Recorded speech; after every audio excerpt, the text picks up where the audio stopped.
Hello RGB first year students. तो आज की वीडियो में हम अपना इंजीनियरिंग केमिस्ट्री के मोस्ट इंपॉर्टेंट क्वेश्चंस देखने वाले हैं। एंड आज की वीडियो में मैं आपको 15 से 20 केमिस्ट्री के मोस्ट इंपॉर्टेंट क्वेश्चंस प्रोवाइड करूंगा। अगर आप ये क्वेश्चंस करते हैं एंड जिस पैटर्न में मैं आपको बताता हूँ, अगर आप उस तरीके से पढ़ते हैं तो आप नो डाउट सिर्फ इन 15-20 क्वेश्चन को पढ़ के ही एक बहुत अच्छा 40 से 50 या 60 मार्क्स तक आउट ऑफ 70 स्कोर कर सकते हैं अपने एग्जाम्स में। इंजीनियरिंग केमिस्ट्री नो डाउट बहुत ज़्यादा लेंथी है एंड मैं ये बात बोल रहा हूँ क्लियरली कि जो आपके टॉपिक्स हैं, नंबर ऑफ क्वेश्चंस हैं, नंबर ऑफ टॉपिक्स काफ़ी ज़्यादा हैं, बट अगेन इसमें थ्योरी बहुत ज़्यादा है, इसलिए आप इसको आराम से याद कर सकते हैं। बस आपको एटलीस्ट 2-3 दिन तो ऐसा पढ़ना है कि प्रॉपर टाइम दीजिए इसको, जिससे आराम से आप सारे टॉपिक्स पढ़ सकें। चलिए यूनिट वाइज अपने मोस्ट इंपॉर्टेंट क्वेश्चन हम देख लेते हैं। चलिए तो सबसे पहले हम अपनी यूनिट 1 के मोस्ट इंपॉर्टेंट क्वेश्चन देख लेते हैं। यूनिट 1 है हमारी वाटर एनालिसिस। 4 क्वेश्चन आपको मैंने इधर दिए हैं एंड यकीन मानिए इधर आपको 2 से 3 क्वेश्चन, इसमें से ही 2 क्वेश्चन या 3 क्वेश्चन डेफिनेटली अपने एग्जाम में देखने को मिलने वाले हैं। मतलब लगभग 14 से 21 मार्क्स तक आपको यहीं से सिक्योर हो जाएंगे। पहला क्वेश्चन है define hardness and it's type. Hardness क्या होती है एंड उसके टाइप में आपका परमानेंट हार्डनेस आ जाता है और टेम्परेरी हार्डनेस आ जाता है। तो 7 मार्क्स के लिए ये क्वेश्चन है। सेकंड क्वेश्चन मोस्ट इंपॉर्टेंट है, 3 स्टार मतलब मोस्ट इंपॉर्टेंट। EDTA मेथड आपका क्या होता है? EDTA method for hardness calculation. Hardness calculation के लिए हम EDTA मेथड यूज़ करते हैं। ये मोस्ट इंपॉर्टेंट टॉपिक है एंड इसकी मैंने वीडियो डाल भी रखी है, आप चाहें तो वहाँ से देख सकते हैं, बट ये टॉपिक छोड़ के बिल्कुल भी ना जाएं, मोस्ट प्रोबेबल चांस है कि आएगा। थर्ड नंबर पर डिफाइन अल्केलिनिटी। अल्केलिनिटी आपकी क्या होती है? ऑफ वाटर, ठीक है। फोर्थ में से एक, ये बिल्कुल 7 मार्क्स का कंफर्म क्वेश्चन है आपके सामने। एक कोई न्यूमेरिकल्स ऑन हार्डनेस, 2 न्यूमेरिकल होते हैं। एक आपको हार्डनेस फाइंड करने के लिए आता है कि हार्डनेस कैसे निकालते हैं, या फिर एल्केलिनिटी फाइंड करने के लिए आता है। तो या तो हार्डनेस के लिए आएगा या एल्केलिनिटी के लिए आएगा, दोनों के कम आते हैं बट एक डेफिनेटली आता है। तो देखो एक ये हो गया, एक डिफाइन हार्डनेस या फिर EDTA में से एक क्वेश्चन 7 मार्क्स का इधर कन्फर्म है, और अच्छी किस्मत हुई तो 21 मार्क्स आपका इधर से ही आ जाएगा। तो ये हमारी यूनिट 1 हो गई है। अब हम देखते हैं अपनी यूनिट 2। अब हम अपनी यूनिट 2 के मोस्ट इंपॉर्टेंट क्वेश्चन देख लेते हैं। वैसे तो मैंने 2 ही क्वेश्चन लिखे हैं, बट दूसरे क्वेश्चन के टाइप हैं, ये भी अपने आप में क्वेश्चन हैं।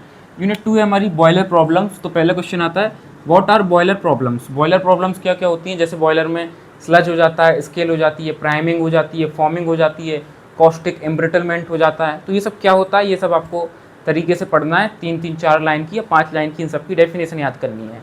एंड बॉयलर प्रॉब्लम्स तो ऐसे काफ़ी है, मैंने 4-5 आपको बताई, जिसमें एक स्लज होता है, एक स्केल होता है, और एक मैं इधर लिख देता हूँ। देखो तो स्लज और स्केल में क्या फ़र्क होता है ये आपसे डिफ्रेंशिएट करने को आता है कई बार, और 7 मार्क्स तक में आ जाता है। एंड एक टर्म होता है, देखो मैं इधर लिख देता हूँ, कॉस्टिक एम्ब्रिटलमेंट। कुछ क्रैक्स आ जाते हैं बॉयलर की बॉल्स में, जिसको बोलते हैं कॉस्टिक एम्ब्रिटलमेंट, तो इसकी भी डेफिनेशन पढ़ के जानी है। सेकेंड नंबर पे वाटर ट्रीटमेंट मेथड जो है, इसमें से 7 से 14 मार्क्स अगेन कन्फर्म है, बिल्कुल 7 से 14 मार्क्स कन्फर्म। कैसे? 3 मेथड हैं वाटर की हार्डनेस को जिससे हम निकालते हैं। पहला है मतलब वाटर को सॉफ्टन करते हैं जिससे, तो पहला मेथड हो गया lime soda method, again 2 star 3 star जितना भी लगाएं। Second ion exchange method. सबसे पहले ये दोनों मेथड करके जाने ही जाने हैं, एंड ये हो जाए। थर्ड नंबर पे आता है आपका जियोलाइट मेथड। जियोलाइट को भी नहीं छोड़ना है, ये भी अगेन मोस्ट इंपॉर्टेंट है। इन 3 में से गारंटी दे रहा हूँ, एक तो बिल्कुल कंफर्म है देखने को मिलेगा, अच्छी किस्मत हुई तो आराम से 2 तक इनमें से देखने को आपको मिल जाएंगे। तो ये 3 मेथड करके जरूर से जाने हैं। Zeolite method and ion exchange method वगैरह मैंने आपको पढ़ा के भी रखा है, आप चाहें तो वहाँ से भी देख सकते हैं, एंड इसका चाहें तो स्क्रीनशॉट ले सकते हैं आप। अब अपनी यूनिट 3 देख लेते हैं, जो कि है लुब्रिकेंट्स। अब हम अपनी यूनिट 3 देख लेते हैं। तो यूनिट 3 जो है वो है हमारी लुब्रिकेंट्स।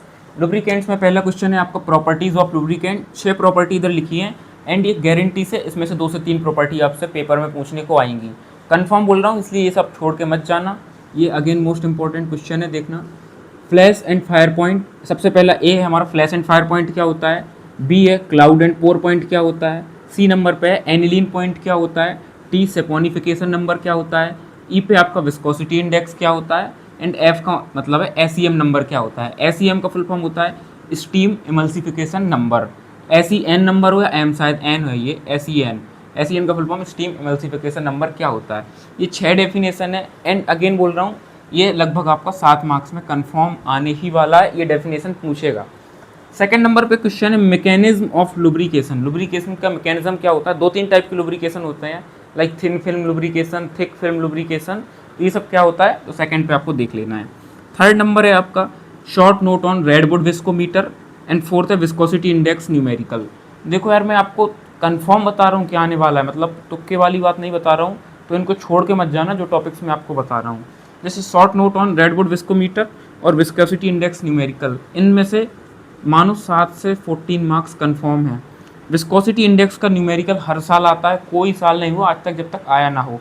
इसमें 2 ऑयल दिए जाएंगे, एक आपको लो विस्कोसिटी ऑयल जैसे एक पेंसिलवेनियन ऑयल दिया जाता है और एक गल्फ ऑयल दिया जाता है, एंड एक बिल्कुल सा सिंपल सा फॉर्मूला होता है, मैं अभी थोड़ा भूल रहा हूँ शायद L - U upon L - H into 100। बस इतना सा फॉर्मूला होता है जिसमें आपको L, U और H सबकी वैल्यू दी जाती है, जस्ट इसमें पुट करके आंसर निकालना होता है और 7 मार्क्स आपके कन्फर्म। तो short note on redwood viscometer जरूर से करके जाना है, एंड विस्कोसिटी इंडेक्स का एक बेकार सा न्यूमेरिकल जरूर से देख के जाने हैं, इसके 2-3 न्यूमेरिकल। तो 7 से 14 मार्क्स आपके इधर कन्फर्म, 7 मार्क्स इधर कन्फर्म, मतलब आपके 14 से 21 मार्क्स जो हैं बिल्कुल कन्फर्म हो चुके हैं। तो ये हमारी यूनिट 3, ये काफ़ी इंपॉर्टेंट यूनिट है। अब आ जाते हैं हम अपनी यूनिट नंबर 4 है आपकी, ये नो डाउट लेंथी है एंड कठिन है, बट जिसको एक एवरेज से बहुत अच्छा स्कोर करना है वो इसको इसके बिल्कुल भी ना करे। एंड आपके पास अभी 10-15 दिन है, तो आप आराम से इन सब टॉपिक को जरूर से पढ़ के जाएँ या रट के जाएँ, उससे कोई फ़र्क नहीं पड़ता। तो इसमें देखो 3 तो डिफरेंस के क्वेश्चन है। पहला क्वेश्चन है free radical versus ionic polymerization. देखो यूनिट 4 हमारी पॉलीमर्स, तो पहले तो बेसिक डेफिनेशन आपको देख लेना है कि पॉलीमर क्या होता है, पॉलीमराइजेशन होता क्या है, ये तो बिल्कुल बेसिक डेफिनेशन है। मेन पढ़ना है आपको फ्री रेडिकल और आयोनिक पॉलीमराइजेशन में क्या डिफरेंस होता है। सेकंड नंबर पे एडिशन वर्सेस कंडेंसेशन पॉलीमराइजेशन में क्या फ़र्क होता है, एक आपका एडिशन होता है, एक कंडेंसेशन पॉलीमराइजेशन होता है, तो इन दोनों में डिफरेंस क्या है। थर्ड नंबर पे थर्मोप्लास्टिक और थर्मोसेटिंग प्लास्टिक में क्या फ़र्क है। तो देखो इन 3 में से एक क्वेश्चन कंफर्म रहता है, 2 आ जाते हैं और आते हैं, बट एक तो कहीं नहीं जा रहा है। सेकंड नंबर पे मैंने आपको जो क्वेश्चन दिया, मतलब ये 3 क्वेश्चन हो गए। फोर्थ क्वेश्चन में कुछ टर्म से डिफाइन करने के लिए, एक पीवीसी क्या होता है, सेकंड नंबर पे नायलॉन 6:6 क्या होता है, थर्ड पे बेकलाइट क्या होता है, ब्यूना एन और ब्यूना एस। ये जो 4-5 टॉपिक हैं ये छोटे छोटे दिख रहे हैं, बट ये छोटे छोटे नहीं हैं। इसमें से कोई एक टॉपिक भी आपको 7 मार्क्स का पूछा जा सकता है, और पूछेगा ही, 1 से 2 टॉपिक गारंटी से पूछेगा, बट कोई फिक्स नहीं है कि क्या पूछेगा। एंड नायलॉन मैं बता सकता हूँ, पीवीसी, नायलॉन 6:6 और बेकलाइट, इनमें से ज़रूर एक टॉपिक गारंटी से आएगा ही आएगा। इन 3 में से 7 मार्क्स अगर आपको चाहिए तो पढ़ के जाएँ, बिल्कुल कंफर्म है। उसके बाद ब्यूना एन, ब्यूना एस पढ़ लें, जिससे आपको कंफर्टेबिलिटी और रहे मतलब पेपर में।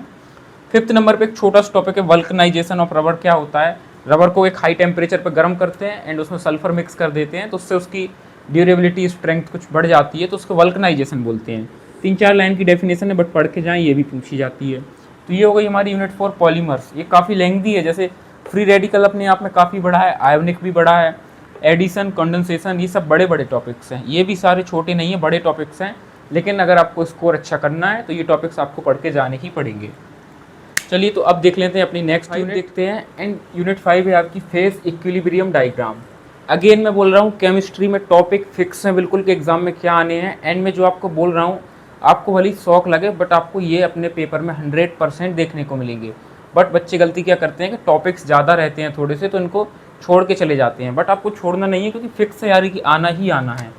पहला क्वेश्चन है आपका फेज इक्विलिब्रियम डायग्राम में define component, phase and degree of freedom, इसको DOF भी लिखते हैं शॉर्ट में, ऑफ अ सिस्टम। किसी सिस्टम का कंपोनेंट क्या होता है, फेज और डिग्री ऑफ फ्रीडम, इनकी बेसिक डेफिनेशन पढ़नी है, 7 मार्क्स के हिसाब से पढ़ना है। लेकिन सेकंड नंबर पे आता है phase diagram of one component water system. एक वन कंपोनेंट वाटर सिस्टम का एक फेज डायग्राम बनता है, कुछ प्रॉपर इस टाइप से आप बनाएंगे तो एक डायग्राम बनता है कुछ, वो आपको देखना है कैसे बनता है। सेकंड नंबर पे CU मतलब कॉपर, AG मतलब सिल्वर, तो कॉपर सिल्वर फेज डायग्राम कैसे बनता है। एंड मैं अगेन आपको बता दूं, देखो जो ये 2 क्वेश्चन है, कि ये क्वेश्चन एंड ये क्वेश्चन, इन दोनों को मिला के एक 7 मार्क्स कन्फर्म है बिल्कुल, या तो ये आएगा, बट आएगा 100% कन्फर्म। 7 मार्क्स इधर से कन्फर्म है। एक छोटा सा पॉइंट कई बार पूछ लेता है जब आप पढ़ेंगे phase diagram of one component water system, इसमें एक पॉइंट देखने को मिलेगा आपको, जो कि होता है ट्रिपल पॉइंट। ट्रिपल पॉइंट क्या होता है हमेशा पूछता है जनरल एक थ्योरी क्वेश्चन, और इसका सिग्निफिकेंस क्या होता है, सिग्निफिकेंस। तो यार ट्रिपल पॉइंट हो सके तो पढ़ के जाना। लास्ट में क्वेश्चन आता है चौथे नंबर पे कोरोजन। कोरोजन क्या होता है, मतलब पूरा क्वेश्चन है what is corrosion, it's type, corrosion के टाइप्स कौन कौन से होते हैं, मैकेनिज्म एंड प्रिवेंशन, कैसे कैसे कोरोजन किसी भी बॉडी को मतलब कॉरोजन बोल लो या रस्ट बोल लो, किसी बॉडी पे कॉरोजन कैसे होता है, जंग कैसे लगता है, तो उसके मैकेनिज्म एंड प्रिवेंशन कि हम कॉरोजन को प्रिवेंट कैसे कर सकते हैं। लाइक कोई मेटल बॉडी है, आयरन की बॉडी है, तो उस पर पेंट कर सकते हैं या उसमें गैल्वेनाइजेशन कर सकते हैं, तो कुछ प्रिवेंशन मेथड्स हैं। एंड ये क्वेश्चन अगेन 100% आता है, ऐसा नहीं है कि नहीं आएगा। 7 मार्क्स बिल्कुल कंफर्म है, तो 14 मार्क्स अगेन आपके सिर्फ ये 2-3 क्वेश्चन से कंफर्म हो जाते हैं एग्जाम में। एंड ये पहला क्वेश्चन है, ये भी कई बार पूछ लेता है। अच्छा, एक और छोटा सा टॉपिक है, अगर आप पढ़ना चाहें, आपकी इच्छा हो, श्रद्धा हो, तो मैं इधर लिख देता हूँ Gibbs face rule. Gibbs face rule बहुत छोटा टॉपिक है, बट ये 7 मार्क्स में पूछ लेता है। ट्रिपल पॉइंट और गिब्स फेस रूल मिला के पूछ लेता है क्या होता है। ये बहुत आसान है, ये रूल होता है F+P=C-2। तो ये जो है इतना सा इसका जो ये डेरिवेशन है या डायग्राम जो मतलब फॉर्मूला है, तो आप अगर ये गिब्स फेस रूल पढ़ के जाते हैं, थोड़ी सी इसकी थ्योरी लिख देते हैं, तो आप 7 मार्क्स स्कोर कर सकते हैं। तो ये हो गई हमारी यूनिट 5 फेज इक्विलिब्रियम डायग्राम। अब अगेन केमिस्ट्री में यूनिट्स थोड़ी ज़्यादा हैं, तो हमारी यूनिट 6 भी है और यूनिट 7 भी है। यूनिट 6 एंड 7 देख लेते हैं। 7 तो बहुत छोटी है, 6 थोड़ी सी बड़ी यूनिट है, ज़्यादा बड़ी नहीं है, मतलब मीडियम से भी कम ही है वैसे तो। यूनिट 6 से स्पेक्ट्रोस्कोपिक टेक्निक। पहला क्वेश्चन है नोट ऑन यूवी स्पेक्ट्रोस्कोपी क्या होता है। सेकंड क्वेश्चन है बियर लैम्बर्ट लॉ क्या होता है, अगेन 2 स्टार लगा दिए। थर्ड क्वेश्चन है describe the parts of spectrophotometer.